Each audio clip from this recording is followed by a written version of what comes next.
Hi everyone, and I hope you all are doing well. I'm probably doing the intro 15th or the 16th time, and yeah, let's just get straight to the point. This video is going to be about freshman tips for college and also tips for architecture students who are just starting off their college. Now, actually, a lot of people requested me to make this video a long time back, but I feel like I wasn't confident enough to do it, as I felt that I probably haven't seen a lot of college life myself to tell somebody what is needed to be done. So, if you are new to my channel, hi, I'm Khushi. I'm a third year architecture student, and I make videos regarding design, design school, and a lot of content that I don't know. I just make anything that I like. Good introduction, Khushi. Yay! This video is going to be in two parts. The first part is going to be general tips that I like to give to any freshman college student, and second would be especially for architecture students who are just starting off their college.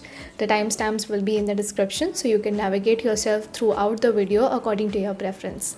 Now, without further wait, let's just get straight to the point. Now, whenever we think of college life or stepping out of school, we generally think of freedom and I'll skip classes, I'll have a big gang of friends, and ye jawani hai diwani wala pura feels just comes up. Bollywood has definitely shown us a very different side of college life, which is full fun and games and masti, and you hardly see anybody studying. But actually, that isn't the fact. No matter which field you're in, it's very important that you have to study in college life, and also it is important to understand that for everybody college life is very different, and you can take your own life on your own pace. Take your time to adjust. Adjusting is very different for everyone, so it necessarily something might work for you, might not work for me, so it's always going to be different. I guess one of the synonyms for college life is sleepless nights, because a lot of times you have these assignments piled up and then you have to finish it off in 1 day or 2 day, and it's very tedious, honestly speaking, and that leads to a lot of all-nighters. Sometimes it's okay, but I feel like when it is in your hand that you can leave that kind of a lifestyle and go to your normal sleeping schedule, I think it's important to go to that, because we in college generally have an attitude of sleep is for the weak, I'll sleep when I'm dead, but that's not really the right thing to do.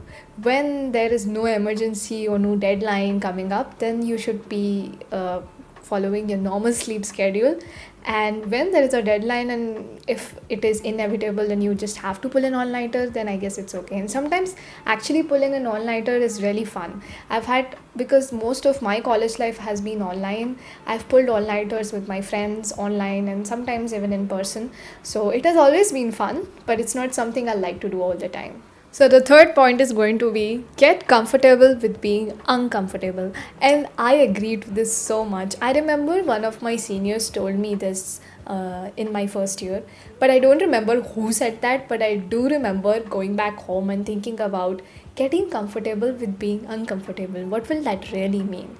It is that, when there is something that you're scared of or something that you won't generally do, you should do that in college. I'm not saying about all the wrong things, but I'm saying about, probably academically, if you are scared to, do public speaking, then probably take up opportunities where you have to lead or you have to do such kind of an activity.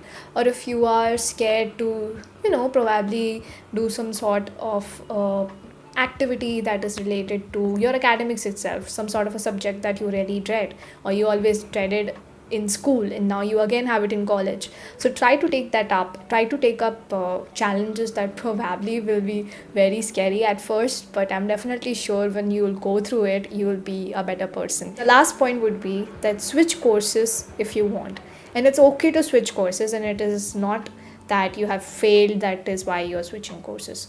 Because sometimes when you are not in college and you want to do a certain kind of course, you have certain kind of perception ki, okay, maybe this is like this and it's going to be fun, but when you actually get into the course, it can be something very different. I've seen a lot of my friends changing courses, and it's totally all right. They seemed to be much more happier sometimes, and sometimes some of them actually came back. So it really depends on person to person. Don't let someone else's definition for a certain kind of career define what it is going to be for you.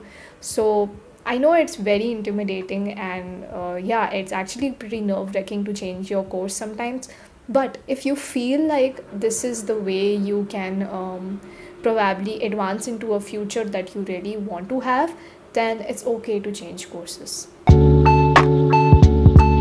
Now we are finally going to be talking about freshman advice for architecture students.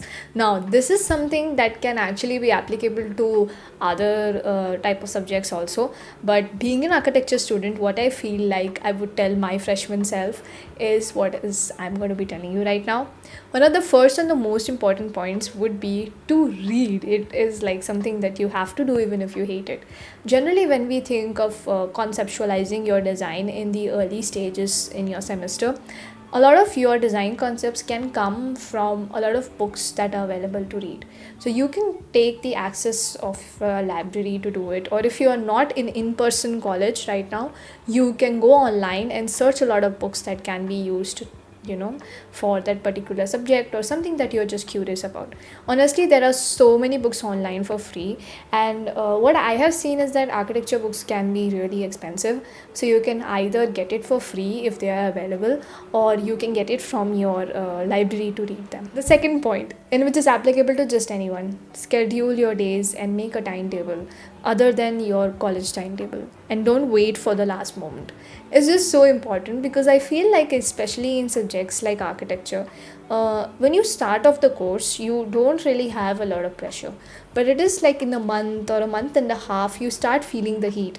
And then when you are actually approaching the semester end, that is when you feel like you're in a war, and now you have to fight and you have to get all your assignments done on time. And that generally happens when you haven't scheduled your days properly. So if you leave everything for the end, then in the end you'll not be able to do everything, or if you are able to do everything, you might not be able to do it with that finesse as what you wanted to do before. So I mean, I am also guilty of sometimes not following the timetable that I make, but I generally make sure that if there is any assignment, I try to clear it before and don't keep it for the end. The final point with which I'm going to be wrapping up this video is to participate in extracurricular activities. I can't stress less about it, how much extracurricular can actually affect your way of thinking.